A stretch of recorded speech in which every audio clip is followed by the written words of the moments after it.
Shalom everyone. I am Sarita, a student of the Holy Torah at ACTC Seminary.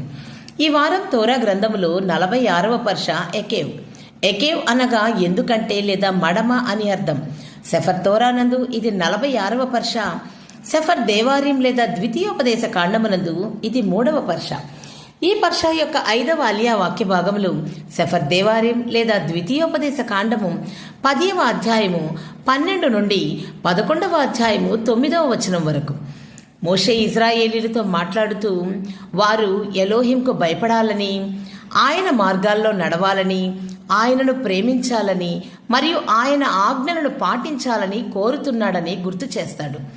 Elohim ఆకాశం, భూమి మరియు అందులోని సమస్తానికి సర్వాధికారి అని, అయినప్పటికీ ఆయన ఇజ్రాయేలీయులను ఎన్నుకొని వారి పితరులతో చేసిన ఒడంబడికను నిలబెట్టుకుంటాడని నొక్కి చెప్పాడు.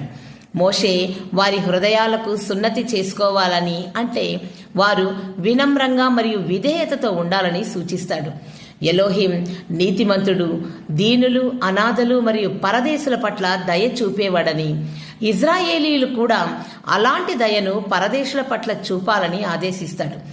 ఎడారిలో ఎలోహిం చేసిన అద్భుతాలను, వారిని ఈజిప్టు నుండి విడిపించిన సంఘటనలను గుర్తు చేస్తూ వారు ఆయన ఆజ్ఞలను పాటించడం ద్వారా వాగ్దాన భూమిలో ఆశీర్వాదాలు పొందుతారని వివరిస్తాడు. ఈ భాగం ఎలోహిం పట్ల భక్తి, విధేయత, దయ మరియు ఆయన ఒడంబడిక పట్ల విశ్వాస పాత్రత యొక్క ప్రాముఖ్యతను బోధిస్తుంది. మరిన్ని తోరా పాఠాల కోసం మా యూట్యూబ్ ఛానల్ను సబ్స్క్రైబ్ చేయండి. షలోమ్ లెహిత్రోత్.